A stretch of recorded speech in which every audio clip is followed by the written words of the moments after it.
Hello बच्चों, कैसे हैं आप लोग। उम्मीद करता हूँ आप अच्छे होंगे और अपनी NIOS एग्जाम की तैयारी भी अच्छे से कर रहे होंगे।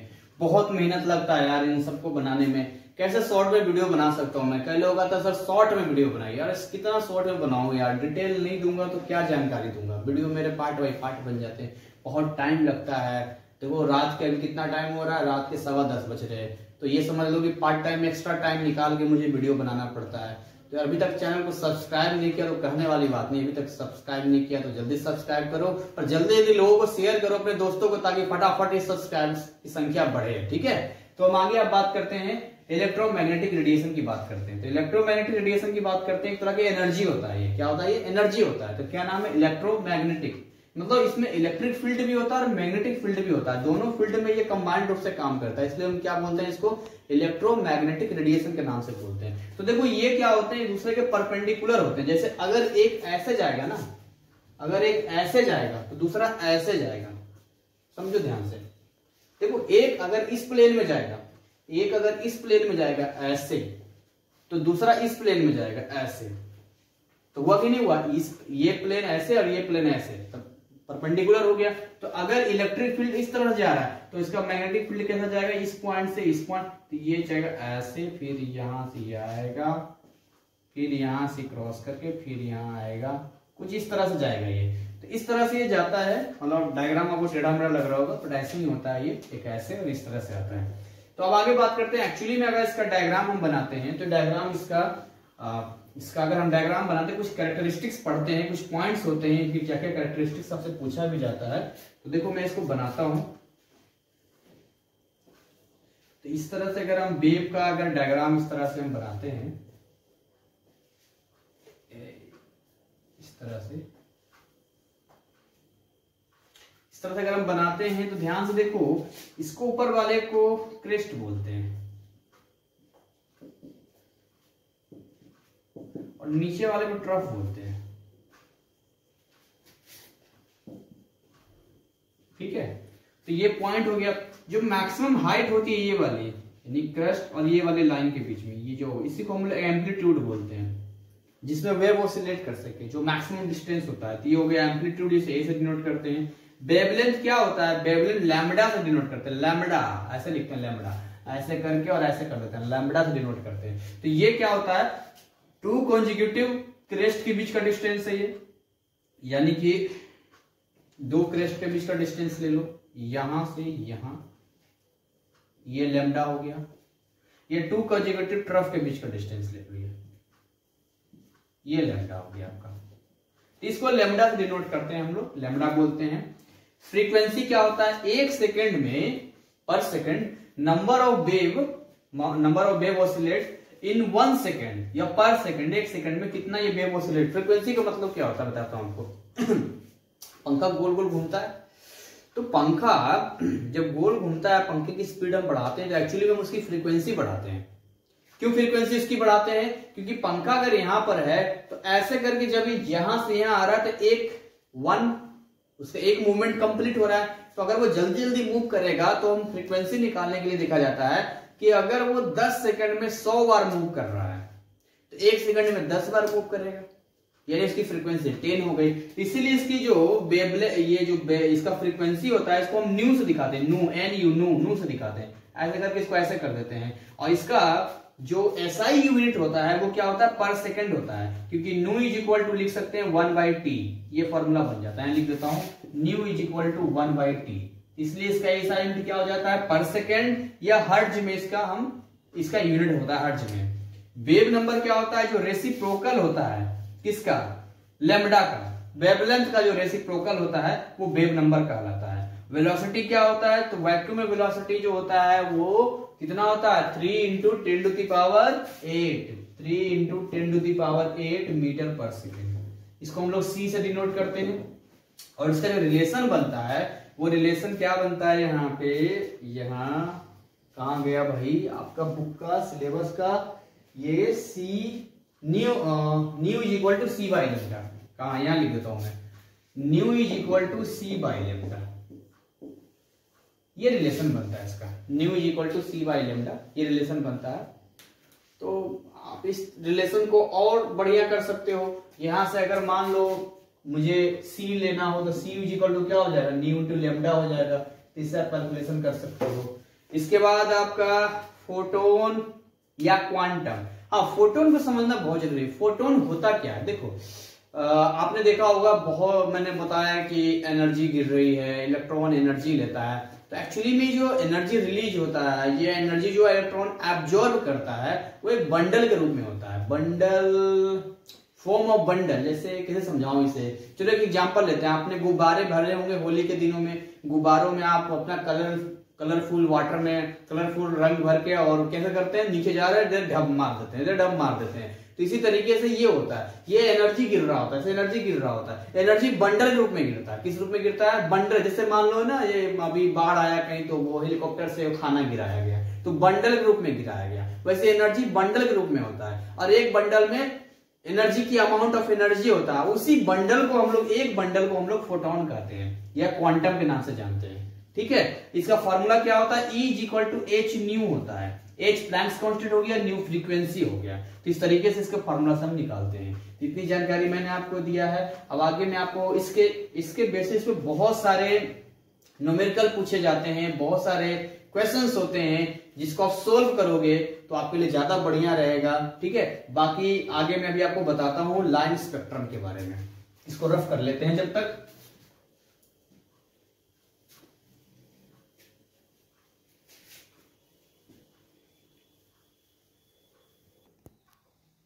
अब इसके बेसिस पे हम 2009, 2014 प्रीवियस ईयर्स क्वेश्चंस जो इसके बेस पे पूछे गए हैं, उन क्वेश्चंस को मैंने सिलेक्ट किया है और मैं आपको सोल्व करवा रहा हूं। और मैं उम्मीद करता हूं कि इस टॉपिक में अगर न्यूमेरिकल इस प्रॉब्लम पे, इस फार्मूले पर बेस्ड होगा तो कुछ इसी जैसा होगा। अगर आप इसको समझ लेते हैं, इसकी तैयारी आप अच्छे से कर लेते हैं, तो आप मतलब सही कर कर आएंगे, वो नंबर आपका स्कोर हो जाएगा। तो आइए समझते हैं। NIOS में 2009 का एक क्वेश्चन है जो कहता है calculate and compare the energies of two radiations having wavelength.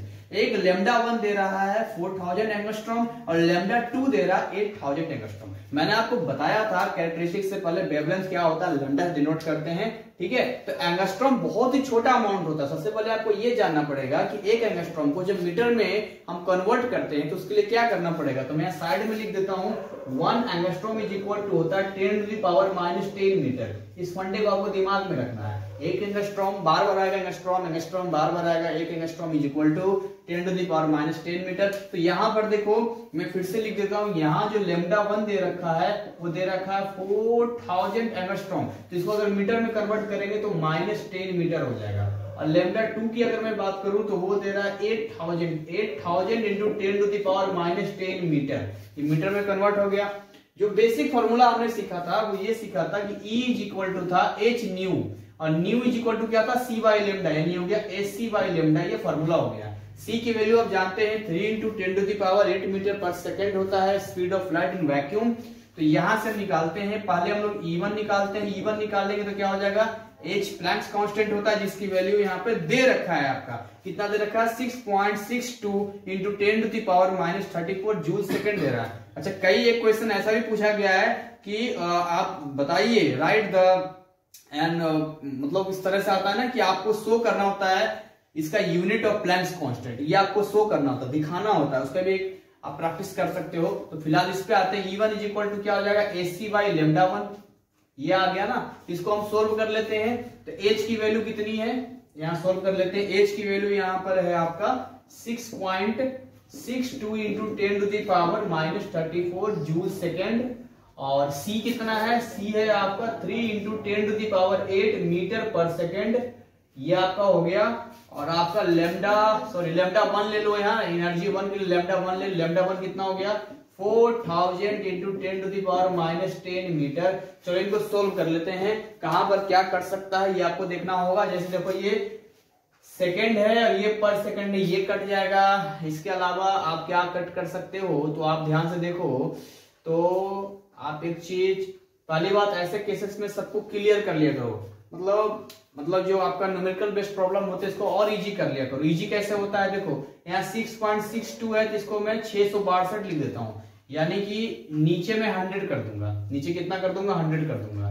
तो मैं ये दिमाग में रखना, नीचे 100 कर दूंगा। इसके अलावा देखो 10⁻³ है ना, तो अब ये 3 को यहां लिख देता हूं, यूनिट को लास्ट में लिख दूंगा। इसके बाद 10 टू द पावर 8 माइनस 3, यही हो जाएगा ना, 8 minus 3 into 10 to the power plus 10 हो जाएगा, नीचे वाला जाके ऊपर हो जाएगा, और यूनिट लिख देता हूं जूल। मीटर से मीटर ये कट गया, यहाँ पे जूल लिख दिया मैंने। नीचे ध्यान से देखो, ये है 4000, तो मैंने इसको ऐसे लिख दिया 4 इंटू 1000, यानी 10 टू द पावर 3 लिख दिया, इंटू इसका वाला 100 को 10 टू द पावर 2 लिख दिया। इसको बेसिक रूप में हमने इसको कन्वर्ट करते चले गए। अब आगे और इसको सोल्व करते हैं हम लोग डीपली। तो पहले 10 टू द पावर वाले को सोल्व कर लो तो ज्यादा आसान हो जाएगा आपका। 662 मल्टीप्लाई 3 डिवाइड बाई 4, ये एक तरफ हो गया। बाकी देखो ये 10 की पावर कितना हो जाएगा 5, और 10 की पावर 10 है ये, तो कितना हो गया 10 टू द पावर 15 हो गया ये। और नीचे कितना हो जाएगा आपका, नीचे हो जाएगा 10 टू द पावर 5 हो जाएगा ये आपका। 10 टू द पावर कितना हो गया 5 हो गया आपका। तो अब यहां से ये माइनस होगा, यहां से ये वाला यहां से थोड़ा कट करेगा, तो कितना आ जाएगा 662 into 3 divide by 4 into 10 to the power 10 आ गया ये। इसको और सोल्व करोगे आप, ये 2 3 जा 6 हो गया, और 6 3 जा 18, और 6 18 190, इसको 4 से डिवाइड करोगे, multiply 10 to the power 10, unit कितना हो गया आपका जूल। जूल में आ गया, केवल जूल में आ गया। तो इसको आप सोल्व करोगे इस तरीके से, 1986 को डिवाइड करोगे, साइड में आप कहीं भी डिवाइड कर लो। देखो 4 से हमने 1986 को डिवाइड कर दिया, तो 4 टाइम में हमने लगाया, तो कितना आ गया ये 3 आ गया, 8 आ गया। इसको 9 टाइम में हमने किया तो 36, ये 2 और 6 आ गया।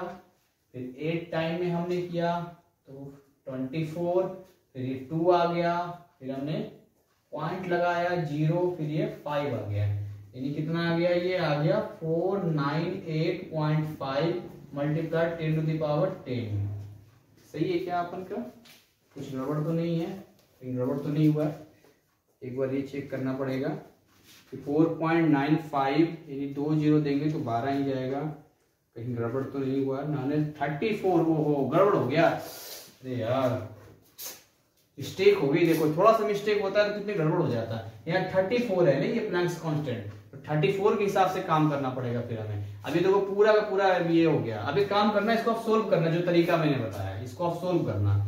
सोल्व इसको करोगे, सोल्व करने के बाद इसका रिजल्ट आएगा, जो मैंने आपको डिवाइड करके साइड में बताया था, इसका जो रिजल्ट आएगा वो आपका आएगा यहाँ पर 4.95 इंटू 10 टू द पावर, यहाँ आ जाएगा प्लस या माइनस, ये माइनस में आएगा -19 जूल, ये आपका आगे इवन आ जाएगा। ऐसे ही U2 आप सोल्व करोगे तो AC बाई लेमडा 2 होगा, यानी 6.62 इंटू 10 टू द पावर -34, ये जूल सेकेंड हो गया, into 3 into 10 to the power 8 metre पर सेकेंड हो गया, और नीचे पर हो गया आपका 8000 multiply 10 to the power -10 metre हो गया। इसको जो आप पूरा सोल्व करोगे तो ये आ जाए आपका 2.48 into 10 to the power -19 joule आ जाएगा। अभी आपसे रेशियो पूछ रहा था, यानी कि E1 बाई E2 निकाल दोगे यहाँ पर, तो ऊपर में कितना आ जाएगा 4.95 into 10 to the power -19 joule, और नीचे कितना आ जाएगा 2.48 into 10 to the power -19 joule. ये इससे कट गया, ये लगभग 2 भाग में कट गया, तो 2 यानी रेशियो आ गया 2:1, ये आपका आंसर हो गया। इसको आप सोल्व करोगे, सोल्व करके ये आ जाएगा। दूसरा जो फॉर्मूला आपसे पूछा है, calculate the energy of 1 mole of photon of radiation which frequency is 5 into 10 to the power 14 hertz पूछा है। ये आपसे पूछा NIOS 2014 2014 में पूछा है। 2014 में 2014 में इसके जैसे 2 क्वेश्चंस और पूछे हैं जिसमें सेम पैटर्न है, बस यहाँ पर आपका फ्रीक्वेंसी चेंज कर दिया है। एक frequency 1.2 into 10 to the power 10 कर दिया है, और एक और क्वेश्चन है जिसमें frequency 2 into 10 to the power 14 कर दिया है। तो मैं एक सोल्व करके आपको दिखाता हूँ, एक सोल्व कर देता हूँ, बाकी जो 2 है उसे आप आराम से सोल्व कर लोगे। तो सबसे पहले हम समझते हैं कि 1 मोल ऑफ फोटोन होता क्या है। 1 मोल ऑफ फोटोन की बात चल रही है यहाँ पर। अगर आप ये क्लियर कर लो तो आपको ये क्लियर हो जाएगा कि 1 मोल ऑफ फोटोन क्या होता है यहाँ पे। तो सबसे पहले एनर्जी ऑफ 1 फोटोन निकालते हैं हम लोग। एनर्जी ऑफ 1 फोटोन तो मैंने बताया था ना, वो बंडल होता है एनर्जी का। तो एनर्जी ऑफ 1 फोटोन की बात करते हैं, तो क्या फॉर्मूला होता है, E is equal to h nu होता है। एच न्यू को मतलब फ्रीक्वेंसी, तो ये तो दे रखा है ना, दे रखा है। तो यहाँ पर कितना हो जाएगा 6 पॉइंट, एच की वैल्यू पुट करते हैं हम लोग 6 पॉइंट कितना था 62 into 10 to the power minus 34 joule second. और न्यू की वैल्यू कितनी है हमारी, न्यू की फ्रीक्वेंसी कितनी है 5 इंटू 10 टू द पावर 14। इसको पर सेकंड में लेता हूं मैं, हर्ट्ज को पर सेकंड में कन्वर्ट कर दो ताकि कैलकुलेशन में आसानी हो। तो ये से ये कट गया, चूंकि देखो एनर्जी जूल में ही आएगा। बाकी इसको आप सोल्व कर लो, मल्टीप्लाई करके यार आपके सामने इसको सोल्व करो। तो देखो पावर की बात कर लेते हैं थोड़े से हम लोग। तो ये -34 है और ये 14 है, और इससे पहले मल्टीप्लाई करो, 5 2 10 हो गया, और ये हो गया आपका 30, तो 31 हो जाएगा, 5 से 30 31 हो जाएगा, और 3 होगा, फिर 5 से 30 33 हो गया, तो 33.10 मल्टीप्लाई 10 की पावर देखो यहाँ -34 प्लस 14, तो कितना आ जाएगा 33.10 मल्टीप्लाई, अब यहाँ पर 10 टू द पावर -20 आ गया, ये -20 आ गया। इसको और 3 पॉइंट में समथिंग में कन्वर्ट कर दो तो आंसर ज्यादा बेटर होगा।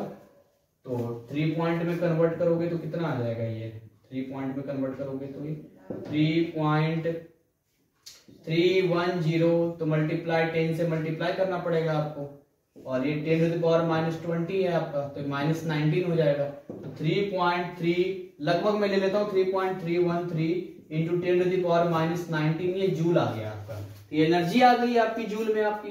अब आपसे पूछ क्या रहा है, ये पूछ रहा है 1 मोल ऑफ फोटोन पूछ रहा है, ये देख रहे हो 1 मोल ऑफ फोटोन पूछ रहा है, 1 मोल ऑफ फोटोन। ये तो हमने एनर्जी ऑफ 1 फोटोन निकाला है, एनर्जी ऑफ 1 फोटोन निकाला है। लेकिन जब भी मैंने आपको मोल कंसेप्ट भी बताया था इससे प्रीवियस चैप्टर में, तो मैंने यही बताया था कि दुनिया के किसी भी मोल की बात करते हैं तो उसमें 6.022 into 10 to the power 23 particles होते हैं। तो ऐसे ही अगर मैं 1 मोल ऑफ फोटोन की बात करूंगा तो 1 मोल ऑफ फोटोन में कितने नंबर होंगे फोटोन की, तो 6.022 into 10 to the power 23 particles, यानी 23 इतने सारे फोटोन्स होंगे। तो एक फोटोन की एनर्जी हमें मालूम है, तो क्या 6.022 into 10 to the power 23 photon की एनर्जी हम नहीं निकाल सकते हैं? बिल्कुल निकाल सकते हैं, उसको मल्टीप्लाई कर देंगे तो यहां से निकाल लेंगे, क्या निकाल लेंगे, energy of 1 photon, 1 mole of photon, 1 mole of photon. तो E इज इक्वल टू क्या हो गया, कैपिटल Na, एवोगाड्रो नंबर से मल्टीप्लाई कर देंगे। एक पार्टिकल का इतना है, कितने सारे पार्टिकल कितना होगा, h न्यू, तो हमें और बाकी तो पता ही है आपको। तो यहाँ हो जाएगा 6.022 into 10 to the power 23। h की वैल्यू आपको मालूम है, यहाँ h की वैल्यू क्या, ये तो आपने निकाल ही दिया है, 3.313 इंटू 10 टू द पावर -19। ये तो पार्टिकल था, ये जूल में आ गया आपका। अब इसको आप थोड़ा सा सेट कर लो। इसको सेट करने के बाद जो हमारा आंसर बनेगा वो आंसर ये बनेगा 19.9508 मल्टीप्लाई 10 टू द पावर 4, क्योंकि ये तो पर मोल हम ले रहे हैं, इसकी यूनिट पर मोल है, और ये भी क्या हो जाएगा, जूल पर मोल। तो इस तरीके से इस फॉर्मेट में 2 क्वेश्चन और पूछे गए हैं NIOS 2014 में, जो मैंने आपको बताया। हमने क्या किया, एनर्जी ऑफ 1 फोटोन निकाल दिया, यही फॉर्मूला था, E is equal to h nu से। बाकी भाई 1 मोल में तो बहुत सारे पार्टिकल होते, कितने होते हैं, एवोगाड्रो नंबर के बराबर होते, तो मैंने उतने से मल्टीप्लाई कर दिया, मल्टीप्लाई करके आंसर आ गया। तो उम्मीद करता हूं अब तक बहुत अच्छा रहा होगा, और लगातार वीडियो हमने भी बनाया है। बहुत सारे वीडियो अपलोड होने में टाइम लगता है, तो पार्ट बाय पार्ट में हम उसे कर देते हैं। टाइम की कमी की वजह से लगातार हमें कई मतलब 1 घंटे से ज्यादा लेक्चर हमें यूट्यूब पर में खड़े होकर बोलना होता है, उसे समझाना होता है, तो बहुत मेहनत लगता है। सो कोई नहीं, हमारा मेहनत साकार तभी माना जाएगा जब आप इस वीडियो से सीखोगे, सीखकर एग्जाम में आप सही क्वेश्चंस करके आओगे और अच्छे नंबर स्कोर करोगे। तो हमें जरूर बताना भाई, ताकि हम भी आपको काउंसलेट कर सके। So wish you all the best, मिलते हैं इसके अगले पार्ट में।